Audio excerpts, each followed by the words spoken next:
Maunlad na Pilipino. Pagtalakay sa iba't ibang pamamaraan sa kaunlaran ng kabuhayan. Maunlad na Pilipino sa 702 DZAS Radyo TV. Agapay ng Sambayanan. Ako po si Marian Magno Constantino, the Regional Technical Operation Director ng Department of Agriculture at RCI TWG Focal Person po ng Davao Region. Suportahan po natin ang NCI-SRD, Convergent Works. Ella Arsiaga. Para sa Maunlad na Pilipino sa 702 DZAS FEBC Radyo TV. Agapay ng Sambayanan. Gumigising ng maaga, panibagong hamon sa'kin ng araw na to. Magsusumikap at nangangarap para lamang sa inyo. Magandang araw po mga ka-agri. Ito po muli ang Maunlad na Pilipino. Thank you so much po sa mga from last episode natin or episodes rather ay kasama po ulit natin this morning. Dito po ang ating programa kung saan hatid namin ang kaalaman, mga balita at talakayan na iikot po syempre. Walang iba kundi sa agrikultura. Pero bago po ang lahat, isang panalangin po muna tayo. Lord, sa gitna ng aming pag-aalinlangan at pagkarito, Ikaw ang aming liwanag at gabay. Linisin mo po ang aming mga isip sa anumang takot at pag-aalala. Ipadama po ninyo sa amin ang patuloy na kapayapaan na nagmumula po sa inyo. At bigyan mo po kami, Lord, ng talas ng isip, ng tamang papasya at lakas ng loob upang harapin ang bawat hamon. Salamat po, Panginoon, sa inyong pag-ibig at gabay. Sa inyo ang papuri, pasasalamat, at syempre po itinataas namin sa inyo ang simula, kabuuan hanggang dapag ng programang ito sa matamis na pangalan ni Jesus. Amen. At para sa salita ng karunungan, sa pagtulong sa iba, tayo ay tumutulong sa ating sarili. Magandang umaga po, ako po si Ella Arsiaga. Ngayon po ay araw ng Sabado, 17 sa buwan ng Mayo, taong 2025. Welcome po sa Season 7, Episode 20 ng Maunlad na Pilipino dito sa 702 DZAS FEBC Radio TV, Agapay ng Sambayanan. Napakasaya po ng bungad. Napansin ko lang din po yung enerhiya, pero thank you so much po early on sa part na ito ng ating program, sa lahat po ng nagtataguyod sa ating MNP. Yun po yung mga papeles na aming kinailangang ayusin ay kumbaga siguro sa tinagal po ng pag-aasikaso po nito ay sa wakas na asikaso na rin. Parang puro panay pag-aasikaso yung ginawa. Pero taos puso po kami nagpapasalamat because of that sa lahat po ng mga taong malasakit at pinansin po yung aming mga dokumento. Hindi syempre, narito po tayo at patuloy na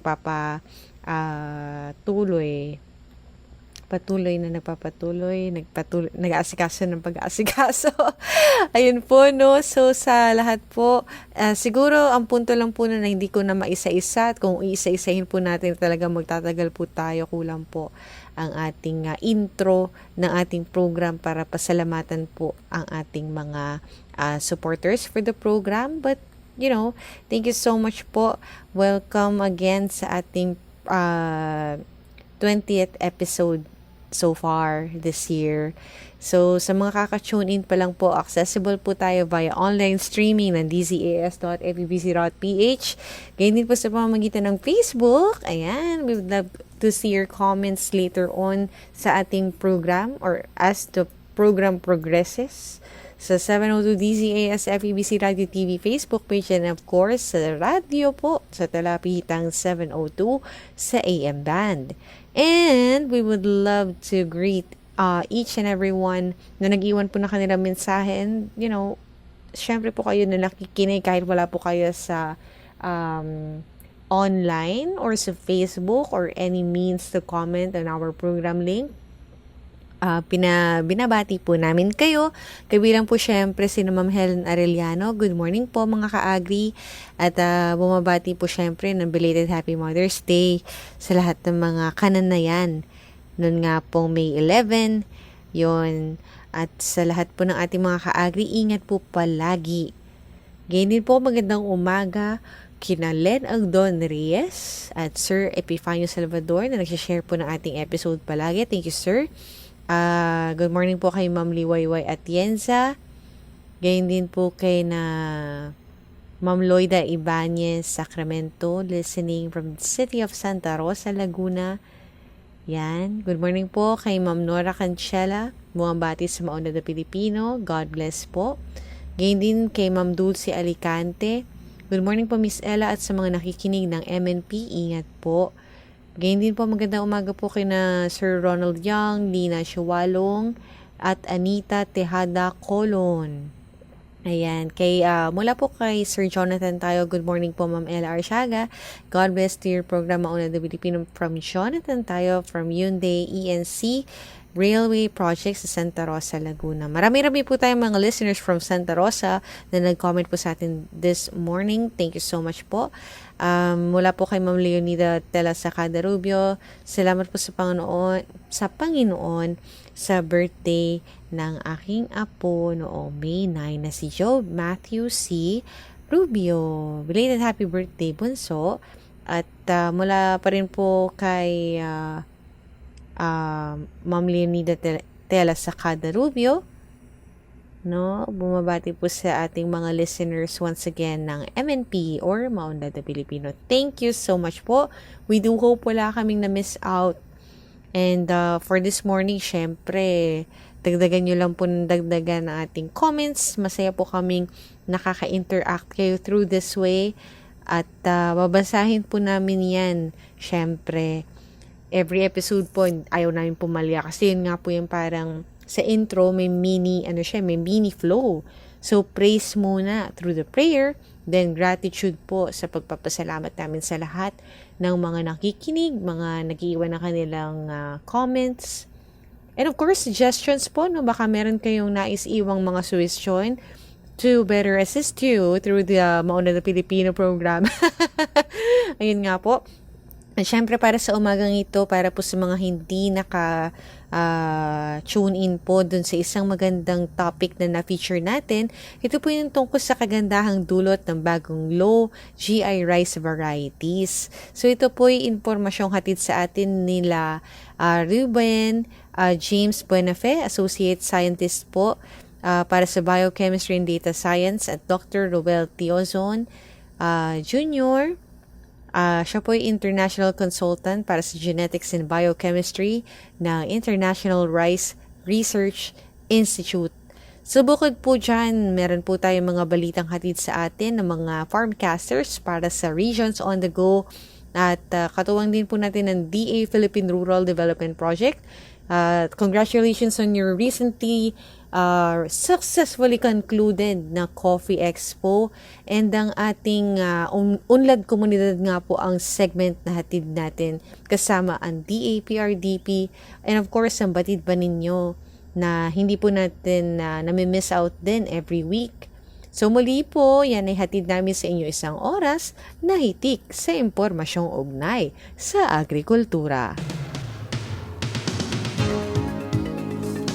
Matagumpay na isinagawa ng Department of Agriculture Regional Field Office 3 ang 3 araw na Gender and Development Capacity Development Activity mula April 28 hanggang 30 sa Hotel Pampanga, lungsod ng San Fernando, Pampanga. Pinangunahan ng God Focal Point System ng DARFO3 ang naturang aktibidad na nilawakan ng higit na 30 na kawani ng ahensya mula sa iba't ibang dibisyon o opisina. Layunin ng pagsasanay na palalimin ang kaalaman at kasanayan ng mga empleyado sa mga isyong may kinalaman sa kasarian at kaunlaran upang masiguro ang mas inklusibong serbisyo sa sektor ng agrikultura.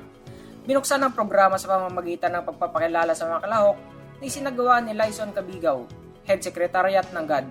Sinundan nito ng welcome remarks at mensahe mula kay Dr. Milagros Mananggit, GAD Focal Person. Samantala, ang alternate God Focal Person na si Elma Mananes ay nagbigay naman ng overview ng training at ng kanyang mensahe sa mga kalahok.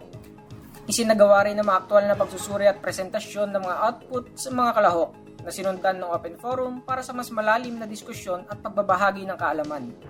Sa pagtatapos ng programa, muling pinagtibay ng DERFO3 ang kanilang pangakong itaguyod ang pantay na karapatan at oportunidad para sa lahat ng kasarian, lalo na sa paghubog ng mga patakaran at programang agrikultural. Para sa ating Agribalita, pinasinayaan ng Department of Agriculture Regional Field Office 12 ang bagong Regional Integrated Laboratory Building sa Tupi, South Cotabato. Mas mapapadali na ang paghatid ng mga serbisyo sa tao dahil magiging one-stop shop ang lahat ng laboratory services katulad ng Regional Soils Laboratory, Feed Chemical Analysis Laboratory, Regional Animal Disease Diagnostic Laboratory at Regional Crop Protection Center sa rehiyon. Ang Phase 1 ng nasabing proyekto ay may pondo na 158 milyong piso at target nito matapos sa Disyembre ngayong taon. Inaasang aabot sa mahigit 500 milyong piso ang kabuuang halaga ng nasabing proyekto. Ipinahayag ni Regional Executive Director Roberto T. Perales na hindi lang dito magtatapos ang inobasyon ng rehiyon. Ipagpapatuloy ang pagpaplano para sa karagdagang kagamitan upang mapalawak ang serbisyong maihatid sa mga magsasaka. Isang masaganang kinabukasan ang hinaharap ng Rehiyon 12, kung saan ang siyensya, suporta at malasakit ay sabay-sabay na maaani ng mamamayan. Ito po si Cleo Lagdame ng Agri-Tayo Soxargen, nagbabalita. Aurel Araiz, Department of Agriculture, Caraga Region. Masigasig na nagkipagtulungan sa Department of Agriculture Caraga ang itinalagang Farmer Regional Executive Director dito sa Caraga Region na si Christopher H. Lindo. Ito'y batay sa pagdiriwang ng buwan ng mga magsasaka at mangingisda sa buong buwan ng Mayo nitong taong kasalukuyan. Ayon kay Lindo na siyang chairperson ng Regional Agriculture and Fishery Council o RAFC Caraga, na bukas palad niyang tinanggap ang responsibilidad bilang Farmer Executive Director bilang pakikiisa na rin sa dikain ng pamahalaan na mapaglingkuran ang sektor ng agrikultura. Anya, tinutukan niya mga advokasya para masikayatin ang mga mamamayan gaya ng religious sector at mga kabataan na makibahagi sa produksyon ng pagkain. Ang pagtalaga ng Farmer Director ay isang taon ng pagkakataon ng RAFC Chairperson tuwing buwan ng Mayo bilang paraan na rin ng pagpapaigting ng kolaborasyon sa pagitan ng pamahalaan at pribadong sektor para sa ikauunlad ng agrikultura. Ito si Aurel Araiz ng Department of Agriculture, Caraga Region, ang inyong tagapagulat. Kinilala ang galing ng mga magsasaka ng kape mula sa Amay Manabilang, Lanao del Sur sa nakalipas na Philippine Coffee Expo 2025 na ginanap noong Mayo 9 hanggang Mayo 11 sa Makati City matapos makamit ng St. Mary of Downtown Farmers Organization INC ang ikapitong pwesto sa Arabica category para sa small scale farms sa ginanap na Philippine Coffee Quality Competition. Tampok sa kanilang entry ang di-kalidad na Arabica beans mula sa malamig na kabundukan ng Lanao del Sur sa ilalim ng proyektong Green Coffee Beans Consolidation Processing and Marketing Subproject ng Ministry of Agriculture, Fisheries and Agrarian Reform, Philippine Rural Development Project.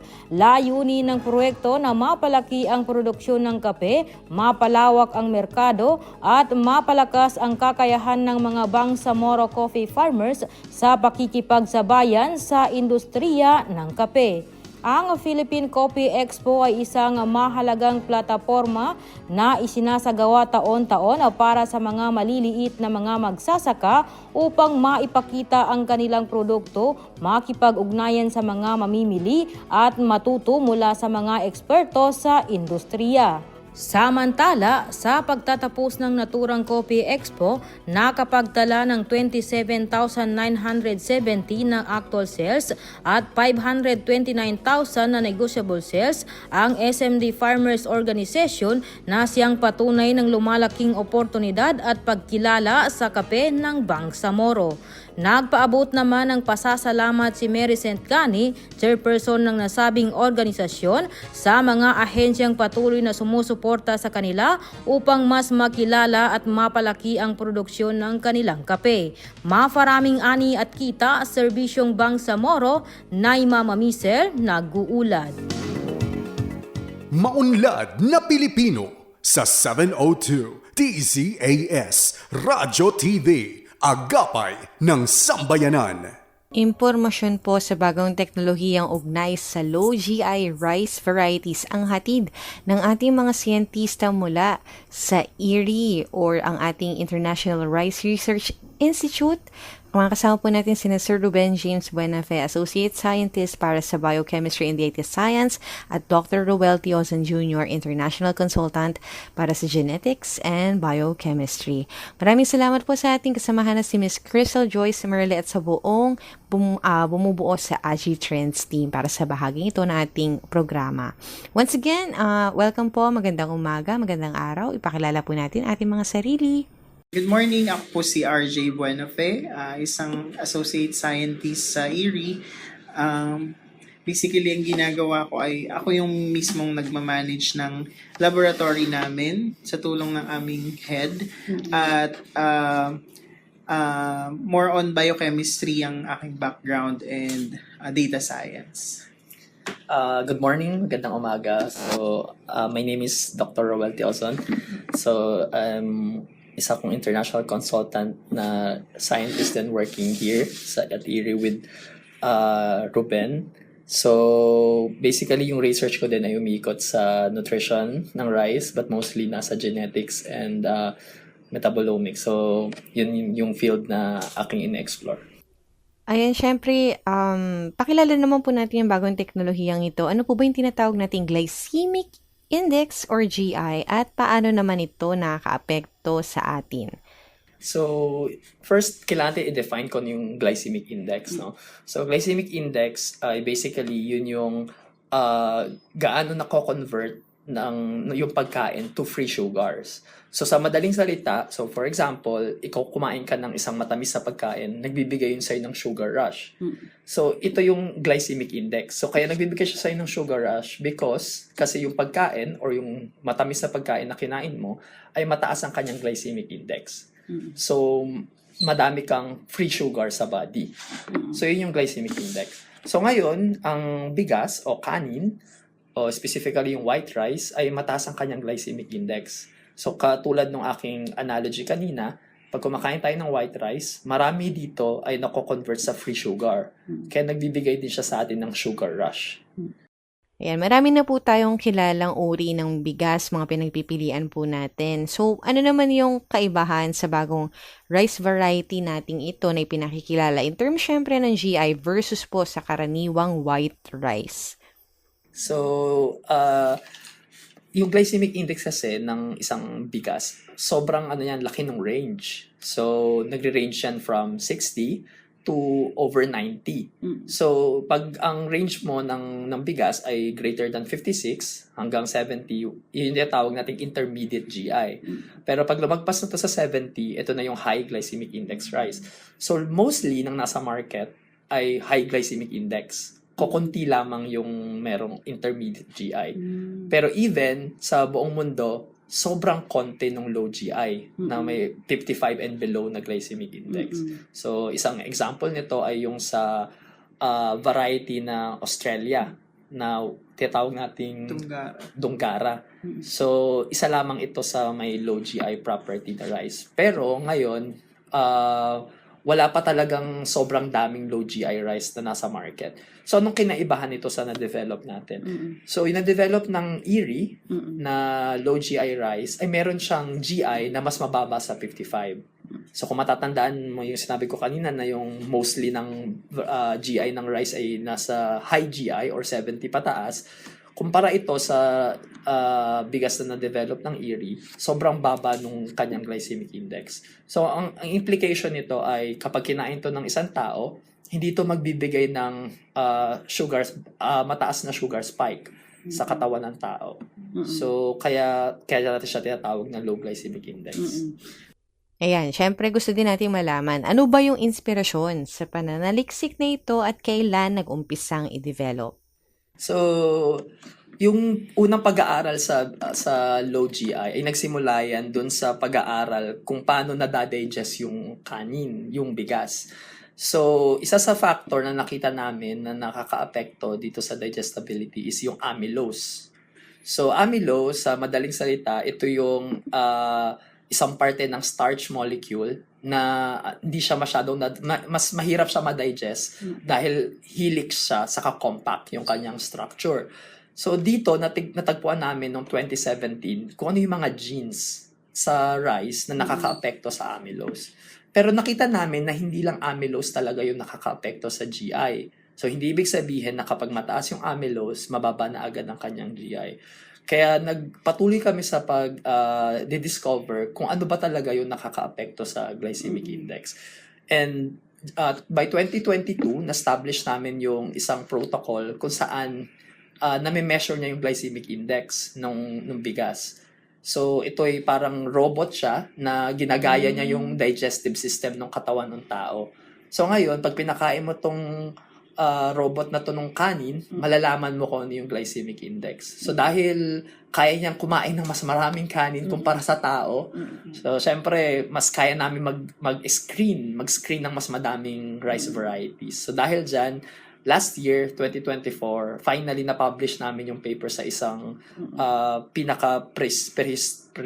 parang prestigious na journal na nakita namin kung ano talaga yung genes na nakakaapekto sa glycemic index. And nagresulta ito sa pag-develop ng mga rice varieties na mababa yung GI nila at hindi lang mababa yung GI, mataas pa yung kanilang protein content. Ayan, ikwento naman po natin, ano ba yung naging takbo ng development nito? So, yung pag-develop ng variety, nanguna talaga dito ay sa pangunguna to ni Dr. Nesse Srinivasulu dito sa Erie. So, merong ilang scientists na nagtulong-tulong. So, it's a collaboration to. So, basically, we identified yung isang mutant ng rice na mataas ang kanyang amino acids and mababa ang kanyang glycemic index. Pero ang problema ay mababa yung yield. Tapos hindi siya edible, hindi siya palatable sa consumers. So nag-isip kami ng strategy paano ma-utilize yung mutant na yon by crossbreeding or crossing it with a high-yielding variety. So nagkaroon ng series of crossing, tapos ilang years then we're able to develop yung low GI. So basically yung from Erie, nag-collaborate kami with Max Planck Institute sa Germany and also with the help din ng scientists sa UC Davis sa USA. So we're able to finally identify yung genes na nagko-confer ng low GI and eventually na-develop yung mga low GI varieties and even low GI varieties with high protein. Yan, syempre, this goes na lahat ng processes natin. Na siguro madami tayong masasabing trial and error. Ano ba yung mga challenges na kinaharap natin ugnay nito? So actually, marami ng scientists ang nag-attempt in the past sa Asia, sa Europe, na para i-increase yung protein, yung amino acid, or even i-lower yung digestibility ng rice. Pero ang laging mga challenges will be first is yung sensory. Kasi nalolower nga nila yung digestibility or na-increase nila yung amino acids, pero hindi siya palatable. Masyadong matigas yung bigas. So hindi talaga siya napupunta sa consumers. So second is yung yield. Kasi even kung low GI yan or mataas yung kanyang amino acid, yung nutrients, pero kung mababa yung yield niya, hindi ma-encourage yung farmers na itanim. So itong two challenges na to, ito talaga yung naging parang motivation namin to move forward sa genetics and even sa biochemistry para ma-identify kung ano yung mga strategies na pwedeng gawin para ma-overcome yung mga challenges. And fortunately, with series of experiments and ilang years of hard work, so we finally were able to overcome yung yield. So yung first yung yield, naging comparable na siya sa mga high-yielding varieties. So, nakailang test na kami dito and we verified na talagang high-yielding varieties na yung low GI. So, yung second is, we're also able to make it comparable yung texture. So, nag-invite kami ng maraming tao dito. Every time na may visitor sa laboratory from different countries, we're allowing them to taste the rice. And mostly, from our test, which we will also publish this soon, hindi nila ma-distinguish na kung ano yung low GI rice dun sa conventional rice. So, that means na overcome namin yung texture. Kasi kung hindi mo na ma-distinguish kung low GI yun or normal rice lang, ibig sabihin parang ano na siya, pwede na siyang i-compare sa isa't isa. So, with the developments that we have, na-overcome namin yung yield and sensory challenges. Ayan, syempre, ito mahalagang information para po sa mga farmers natin. Ano ba yung pwede nating ibahaging impormasyon? Pag-usapan naman po natin yung yield and yung cropping season nito. Yung pagtatanim ng low GI rice, lalo na yung mga Philippine release varieties, nasa medium to medium maturity siya. So around 100 plus days, 100 plus days yung bago siya mag-mature. And pag sinabi namang ani nito, around 4 to 6 metric ton per hectare yung ani nito. So, very comparable ito doon sa mga conventional na bigas na inaani dito sa Pilipinas. Sa ngayon, comparable ito at siguro mas mababa. Pero ang ultimate goal ay mapataas pa to. O higitan pa o mapantayan pa lalo yung mga ani ng conventional rice natin. Sa pagpapatubo, so far wala pang mga agronomic practices na nirerekomenda, no, pero ito ay mga irrigated lines meron dalawang Philippine released varieties na low GI rice, yung NSIC RC182 at saka PSB RC86 na parehas na yun na Philippine released varieties. So, ang target talaga kasi na itong dalawang varieties na to ay saline tolerant o maging tolerant sa mga maalat na ecosystem. Pero na-discover ng IRRI na itong dalawang varieties na to ay low GI din. So, itong mga to, so far, para mapanatili yung pagiging low GI nito, wala pa tayong recommended agronomic practice. Pero mas maganda na makipag-ugnayan tayo sa mga ahensya tulad ng PhilRice, ng DA, para sa mga rekomendasyon nila kung paano ito patubuin ng tama. Pero etong dalawang to ay sa irrigated ecosystem pinapatubo. At pansamantala nating puputulin ng ating discussion, babalik po ang Maunlad na Pilipino makalipas ang ilang sandali. Anak, ang kitang aso! Aray! Uy, Tay! Okay ka lang po ba? Para kalmot lang. Malayo sa bituka. Oops, teka lang, Tay. Baka may rabies yan. Dapat sabunin at hugasan agad ang sugat ng 10 hanggang 15 minuto. Lagyan lamang ng alcohol o iodine para talagang malinis. Tapos, pumunta sa pinakamalapit na health center para magpakonsulta. Balik po kayo sa susunod na schedule natin po, ha? Salamat po. Agad na hugasang maigi ang sugat at pumunta sa health center. Basta wais, iwas rabies. Ella Arsiaga. Para sa Maunlad na Pilipino sa 702 DZAS FEBC Radyo TV, Agapay ng Sambayanan. At nagbabalik po tayo sa Maunlad na Pilipino. Ayan, syempre kasama po ulit natin ang ating mga scientists mula po sa IRRI, sina Sir Ruben James Buenafe and si Dr. Roel Tiosan Jr. Yan. At ipagpatuloy po natin ating talakayan. Sa mga kakatune in lang po ito tungkol sa kagandahang dulot ng mga pananaliksik natin tungkol sa mga low GI rice varieties. So, dito naman po, no, sa pagpapatuloy, gusto naman nating ipakilala yung mga rice variety na mababa din po yung GI. Siyempre, hindi naman po siguro ito lang yung yung option natin, especially for the consumers. So, alongside our other rice variety po na mababa yung GI, siguro kabilang na nga rin po yung mga nasa market na.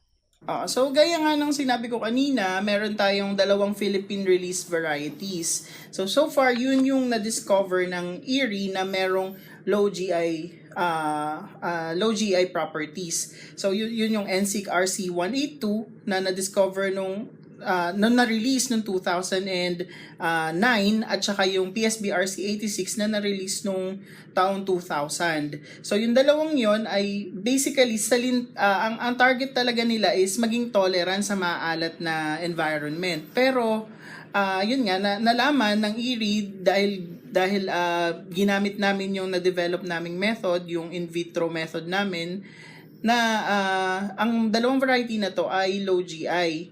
So, after nun, vinalidate namin at napatunayan namin through clinical trials na talagang itong dalawang variety na to ay low GI rice. So, anong kinaibahan nito doon sa brown rice, sa purple rice o red rice na sinasabi nating healthy rice? Ang kinaibahan nito is ang low GI rice ay kinukonsumo natin bilang white rice or puting bigas, puting kanin. So, yung lasa o yung palatability nito mas angkop o mas katanggap-tanggap sa mga consumers compare sa brown rice na medyo magaspang yung lasa natin sa kanila. Ayan. Syempre nasa tayo, no? Nasa radio. So, kamusta naman po ang lasa at itsura nito kung ito'y kukumpara natin sa mga usual na nating nakikita? So, actually, parang common notion yun na parang sinabing high GI, dapat ba matamis yung rice, di ba? Pero yun nga, ayon dun sa study namin sa sensory study namin from mas malaking cohort ng tao na bumibisita sa lab namin. So, na-identify namin na hindi ganun ka-significant yung taste ng low GI dun sa conventional. So, it means na comparable talaga siya. So, hindi nila ma-distinguish yung texture, even yung taste and appearance, hindi nila ma-distinguish kung ano yung low GI. So, that's actually good kasi that means na hindi mo kailangan para magtiis na para kumain ng sobrang tigas ba or sobrang hindi masarap na rice just because low GI siya. So, yung texture niya and taste, wala siyang masyadong difference dun sa conventional na kino-compare namin. So, marami kasi kaming low GI varieties na meron kami low GI na high protein, merong low GI lang na normal lang yung protein niya. So, yung low GI na high protein, medyo pahaba siya, tas medyo buhaghag. So, naging property din kasi yon ng low GI high protein dahil mataas ang kanyang amino acids, ang nangyari is hindi sila masyadong nagdidikit-dikit. So, kaya medyo buhaghag siya. So, yung low GI naman namin, yung itsura niya is comparable lang siya dun sa mga conventional rice na meron tayo. So, kung i-describe mo siya, malapit siya dun sa appearance nung dinorado. Sir, ito isa to sa mga natin kanina pa yung nutritional value nitong low GI rice. Pero maliban dun sa pagpapababa nung sugar intake, ano pa po ba yung nutritional benefits nitong low GI rice na na-develop natin? So, yung pinaka-benefit talaga niya is yung low glycemic index response pag kinain siya. Pero besides that, katulad ng sinabi ko kanina na may mga low GI varieties kami na mataas yung protein at essential amino acids. So, we know na, for example, sa Philippines, maraming children na kulang yung kanilang amino acid intake. Meron sila protein deficient. So kung i-incorporate natin tong mga low GI high protein rice sa mga tao na merong protein deficiency, makakatulong yun para mapataas yung amino acid na kailangan ng katawan. And yung amino acid kasi and protein, importante siya sa body, importante siya sa muscle growth, importante siya sa brain function and lahat. Marami siyang function sa immune system and sa overall health ng body. So basically, di pa namin natitest clinically kung ano yung parang major effect niya sa body. But based on literature, we can say na it will really help yung pagsusupply ng essential amino acids sa katawan and normal and optimum functioning body for the Filipinos kung i-incorporate yung low GI and high protein. Ito gusto natin tong malaman, mga sir. Kamusta naman daw po kaya yung experience ng mga nakasubok na po na kumain nito? So yun nga. So, compared dun sa low GI, so ito lang to, parang opinion lang to ng mga nakatikim sa nakakain. So, basically, they feel na merong higher satiety. Parang satisfaction ba? So kapag kumain ka ng low GI and low GI and even low GI na high protein, so basically mas nakaka-satisfy siya. Yun yung parang comment or feedback nila. And compared yun sa mga, for example, conventional rice na meron tayo like dinorado and yung iba pang medyo sticky na rice. So yun parang you crave for more. May ganung siyang effect, 'di ba? So yun kasi yung mga effect ng mga high glycemic index food. So basically it gives your brain na parang you have to crave more. And ito yung isa sa effect na we are hoping for sa low GI rice na ma-address na din yun. Na yung satiety, magkakaroon ng higher satiety, and also you will not crave for more. So everything in excess is, of course, hindi siya good, right? So though it is a low glycemic index, pero of course once you add more rice, syempre matataas yung calories nun. So yeah, of course better siya compared sa high GI in terms of consumption, pero still you are adding more calories. Kumbaga kung kakain ka ng mas marami, tapos parang kina-counterbalance mo lang eh. Parang low GI nga siya, pero kakain ka naman ng marami. So ganun din yung effect. Ano siya, hindi siya, so yung una siguro ma-clarify is hindi siya gamot. So, for example, kung diabetic ka, tas kumain ka ng low GI rice, hindi ka gagaling sa diabetes. Pero ang kaya niyang gawin is tulungan ka i-mitigate ano pa yung mga risk ng diabetes. Kasi, or even sa mga pre-diabetic na Filipinos, na usually na rice consumers, basically, kapag kumain ka kasi ng low GI, since hindi niya spike yung blood sugar mo ng mataas, so it will not lead you to be diabetic or basically magkaroon ng mga risk accompanying the diabetes. So yun yung kanyang major effect talaga. Yun yung what we are hoping for na mangyari. That we have also seen sa aming clinical trials. So we have conducted yung human trials, and we have seen na mababa nga talaga yung blood glucose response ng mga kumakain ng low GI rice. Siguro kailangan lang din natin i-clarify na hindi totally yung effect niya ay kapag kinain mo siya, bababa agad yung sugar mo. Kundi pinapabagal niya lang yung absorption nung glucose o nung asukal sa bloodstream natin. Kaya siya nagkakaroon ng ganong effect. So siguro common notion kasi natin pag kinain mo siya, ayan, bababa na agad yung blood glucose sugar ko. Hindi siya gano'n nangyayari. Hindi gano'n ang mechanism niya sa katawan natin. Yan another one po para sa ating mga magsasaka. Saang mga lugar na po kaya natin to unang kinonsiderang itanim? So ngayon, meron pang project sa pagtutulungan ng PhilRice, ng DA ang nagfa-fund. Meron tayong project for scaling up nitong low GI rice. Sa kasalukuyan, wala pa tayong region na nire-recommenda kung saan ito magandang itanim. Pero kagaya nga ng sabi ko kanina, since irrigated ito, so siguro naman sa halos lahat o sa karamihan ng mga region sa Pilipinas, maganda itong itanim. Pero sa ngayon, hindi pa kami maaring makapagbigay ng impormasyon regarding sa region, pero parte ito ng mga field trials na ginagawa natin sa buong bansa. So regarding naman sa commercialization ng low GI rice, hindi pa tayo hindi pa to commercialized sa Pilipinas, lalo na yung dalawang Philippine release varieties na binanggit ko kanina. So ngayon nasa scaling up process pa lang tayo, marami pang proseso na dapat pagdaanan. Kailangan pa natin itong ma-rebrand bilang low GI rice kasi sa ngayon ang branding nito ay saline tolerant lines.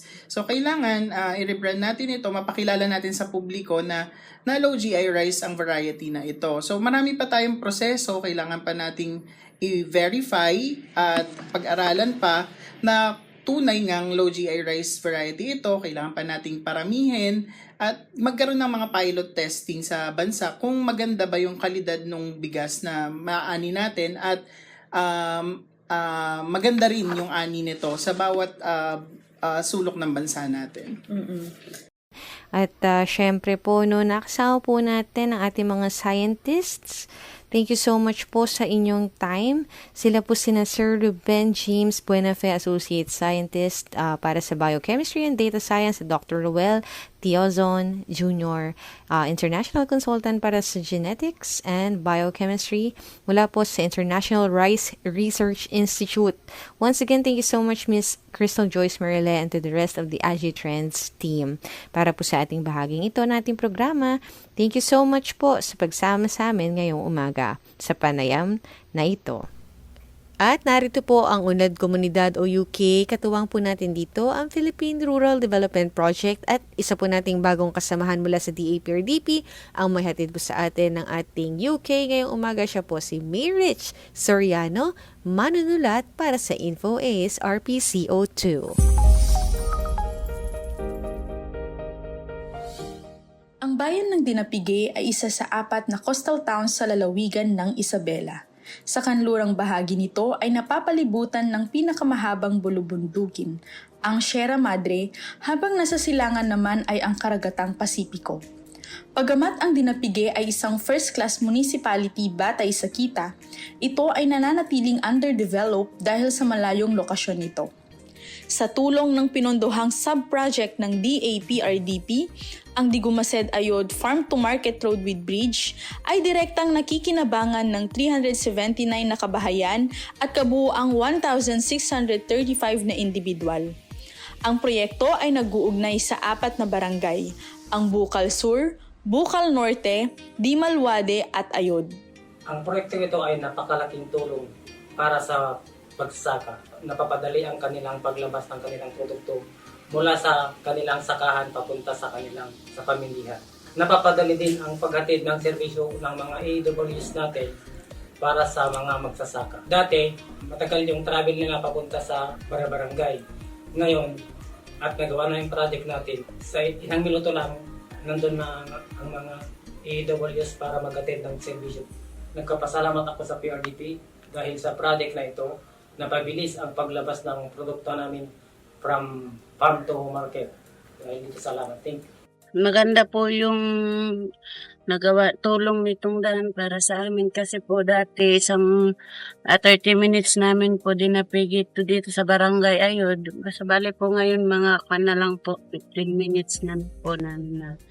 Samantala, sa kabuuan ng paggawa ng proyekto, isang pasilidad ang itinayo ng mga project contractors sa Bukal Sur Elementary School na mayroong 2 comfort rooms at 2 air conditioning units. Ang pasilidad na itinayo sa loob ng compound ng paaralan ay donasyon ng contractor sa nasabing paaralan. Sa ngayon, ito ay nagsisilbing silid-aralan ng 45 bata sa ika-6 na baitang. Ang pasilidad na ito ay walang alinlangang nagbigay ng isang mas maganda, maayos at ligtas na silid para sa mga bata. Ang tulong ng PRDP napakalaki. Sabi ko kanina, napakalaki dahil nga hindi lang sa daan ang naayos. So, meron din silang binibigay na katulad nito ng aming eskwelahan, ang aming classroom. Dati kasi doon kami sa kabilang classroom. Kapag umulan yan, maraming tulo din kasi luma na rin.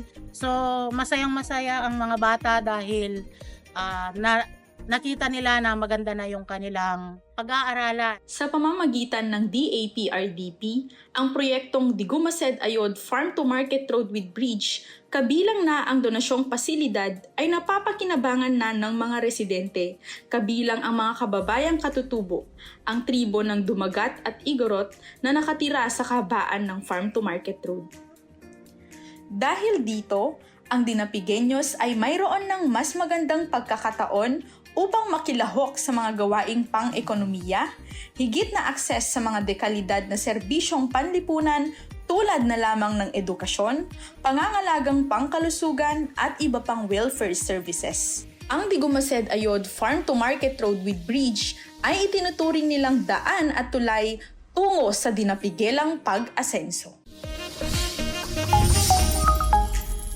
At abangan pa mga inihandang bahagi ng DAPRDP, tutok lamang dito sa Unlad Komunidad, dito pa rin sa Maunlad na Pilipino, 702 DZAS. At syempre, para sa ating bawat episode ng MNP, hatid po namin sa inyo ang ating Agri-Trivia segment. Magandang Sabado mga ka-agri!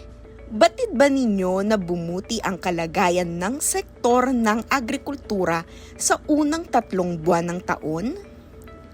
Ayon sa datos ng Philippine Statistics Authority, lumago ng 1.9% ang kabuuang halaga ng produksyon sa agrikultura at pangingisda sa unang quarter ng 2025. Kabilang sa mga nagtulak sa pag-unlad na ito ang sektor ng pananim, manok at pangisdaan. Mas maganda ito kumpara sa 1.8% pagbagsak noong huling quarter ng 2024 at ang kabuang negative 1.6% sa buong taong 2024. Ayon kay Agriculture Secretary Francisco P. Chu Laurel Jr., ang magandang lagay ng panahon at pinaigting ng mga programa ng kagawaran ng agrikultura ang pangunahing dahilan sa positibong resulta. Umaasa rin siya na mas lalakas pa ang sektor sa mga susunod na buwan dahil sa mga proyektong tulad ng cold storage facilities, rice processing systems, at ang inaasahang komersyal na paggamit ng bakuna kontra African Swine Fever o ASF. Layunin ng pamahalaan na pataasin ang produksyon upang mapanatiling sapat at abot kaya ang supply ng pagkain at mapababa ang antas ng inflation na bumagal sa 1.4% nitong Abril, ang pinakamababa mula pa noong Nobyembre 2019. Tumaas din ang produksyon ng palay sa 4.7 milyong metrikong tonelada mula sa 4.69 milyon noong nakaraang taon. Umabot sa 4.09 metrikong tonelada kada ektarya ang average yield, ang pinakamataas mula pa noong 1987. Ngayong taon, target ng kagawaran ng agrikultura ang 20.46 milyong metrikong tonelada ng palay, isang bagong record kung makakamit. At iyan po ang ating batid ba ninyo? Ito po si Ira Cruz. Maraming salamat, Binibining Ira Cruz. Ayan po ang ating batid ba ninyo. Ayan po, siguro po lingid po sa inyong kaalaman or siguro po dahil kay subaybay or nakasubaybay. Nalimot ko yung parang term na gagamitin ko in English masasabi ko sana survivor. Anyway, sa mga taga-subaybay po na ating program, ay siguro familiar po kayo na every May ay ang ating pong National Farmers and Fisher Folks Month. At dahil po dyan, tayo ay nakikiisa sa lahat ng ating mga magsasaka at mangingisda as we always do here and sa ating program, no? Ang ating po mga activities na nagsimula po, of course, noong ating unang linggo ng Mayo. To give you a context po, no, for this year, ang ginawa po ng kagawaran ng pagsasaka ay naglaan po ng bawat linggo sa bawat commodities. So, nung May 5 to 9 po, nakalaan po yung ating mga exhibits and mga, kumbaga, katawag mo dun? Yung mga napaparticipate po sa ating bazaars. Yan. Actually, mga exhibitors naman nga po talaga para sa fisheries. So, last week, para po sa May 13 to 16, ang kabuuan po ng linggo ay inilaan para sa ating mga rice. So, nakakita po tayo siya ng mga suppliers ng iba't ibang mga teknolohiya at produkto na kaugnay po ng ating bigas.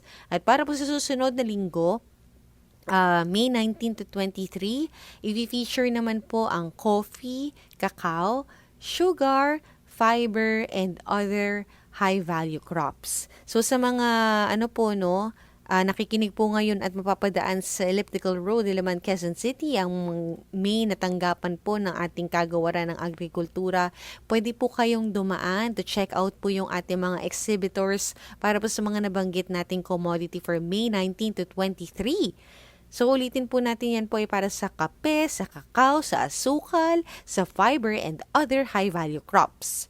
Okay? So sa May 26 to 30, sasabihin na din natin para ma-mark nyo na po sa inyong mga kalendaryo. Ito po mga binabanggit natin sa mga kaka-tune in lang ay tungkol po sa mga activities na kaangkla po sa buwan ng magsasaka at mangingisda. By the way, ang tema po niyan for this year ay makabagong magsasaka at mangingisda, susi sa masaganang bagong Pilipinas.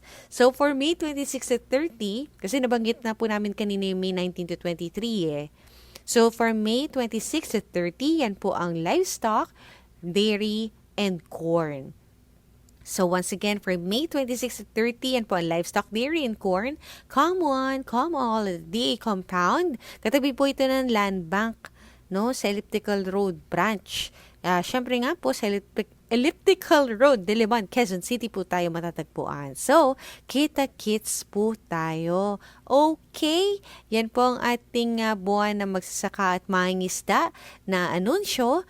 At yan nga po ay hatid natin. Ito po yung mga exhibits natin. No? Bakit? Lagi sabi siguro nila yung DA, lagi na lang nagkakaroon ng exhibits. Yun po mismo, no, yung ating parang isinasama sa ating bokabularyo. Napunta po kayo sa DA dahil ito po mga ganitong klaseng activities ay tinatry nating i-bridge yung ating mga magsasaka at mangisda sa kanilang, syempre yung endpoint po yung kita po ng kanilang mga produkto, yung ating mga raw produce na gusto natin pong tulungan ng ating lokal na industriya, of course sa ating sektor ng agrikultura. At bukod po dyan, meron pa po tayong mga upcoming events. Ito naman po ikaugnay ng ating National Statistics Month. So, for the 30th of September, para po sa mga aficionado siguro, yung mga kumbaga na pupukaw po ang inyong isip sa mga ganitong klaseng gawain ng First National Community-Based Monitoring System Convention ay gaganapin. Gayon din po ang ating 36th National Statistics Month sa buong buwan, of course, ng October. And sa unang linggo po nito, October 1 to 3, ang 16th National Convention on Statistics. Ayan, sobrang nakakatalino po yung mga ganitong klase ng events. So, sa mga impormasyon pong ugnay pa nito, or para pa sa karagdagang impormasyon, kaugnay ng ating 36th National Statistics Month, pari po magtungo sa www.psa.gov.ph. Yan po, no? Ito yung ating kakambal na anunsyo dahil bahagi din po dito ang ating kagawaran ng agrikultura. Maraming salamat po. Shout out po kay Ma'am Crystal Joyce Merle para sa impormasyon na yan na kaugnay ng ating NSM. Okay, thank you so much po sa opportunity na kayo ay aming mapaglingkuran sa pamamagitan ng ating programa pang radyo na Maunlad na Pilipino. Ito po'y hatid sa inyo ng Department of Agriculture, Agriculture and Fisheries Information Division. At para po sa pagkain kaisipan, mula sa aklat ng Efeso, Kabanata 4, Talata 20. Huwag kayong gumamit ng masasamang salita kundi iyong makapagpapalakas at angkop sa pagkakataon upang makapagdulot ng mabuti sa mga nakakarinig. At talaga naman pong ako po'y natamaan. Wala po sa Department of Agriculture, inyo pong napakinggan ang edisyong ito ng Maunlad na Pilipino dito sa 702 DZAS FEBC Radio TV, agapay ng sambayanan na may himpilan sa Ortigas Center, Pasig City at kasapi po sa mga kapisanan mga broadcaster ng Pilipinas o KBP. Thank you so much sa ating DZAS family na katuwang namin sa bawat episode na hatid namin sa inyo. At syempre po sa inyo po na nakikinig. Ayan po, no, na-reach nyo na po ang end of our program for this morning. Thank you so much po. Kahit po hindi tayo nakatingin, aming panalangin na lagi po tayong babantayan ng ating Panginoon. Siyempre po, no? At magbabalik po ang Maunlad na Pilipino sa susunod na Sabado. Samahan nyo po kaming muli sa ganap na ika-5 hanggang 6. 5 to 6 in the morning. Kasama po lahat ng aming katuwang sa programang ito. Ako po, syempre, at kabilang po sa ating mga kasamahan sa DA AFID, sa lahat na po ng ating DA, Regional Field Offices, yung ating mga farmcasters, sa ating mga Regional Agriculture and Fisheries Information Sections. Thank you so much po sa inyo lahat. Of course, once again, sa ating DCAS family. Ayan, no? Ako po si L.R. Siaga, ito po ang Maunlad na Pilipino. Hanggang sa muli po, magtanim ng pangarap, mag-ani ng tagumpay para sa masaganang bagong Pilipinas. Nga po pala, nai-anunsyo na po, nilaunch na po yung ating 20 pesos na bigas. Suportahan po natin ito. Nakatikim po tayo na noon last week. Okay naman po ito. Siyempre, makakatulong po lalo na po sa ating mga vulnerable sectors bago po nating tuluyang makakalimutan. Once again, ito po ang Maunlad na Pilipino. Ako po si L.R. Siaga at enjoy the rest of the weekend! Kailangan nyo, huwag kang mag-alala. Akong bahala, akong bahala sa inyo. Maunlad na Pilipino sa 702 DZAS Radyo TV, Agapay ng Sambayanan.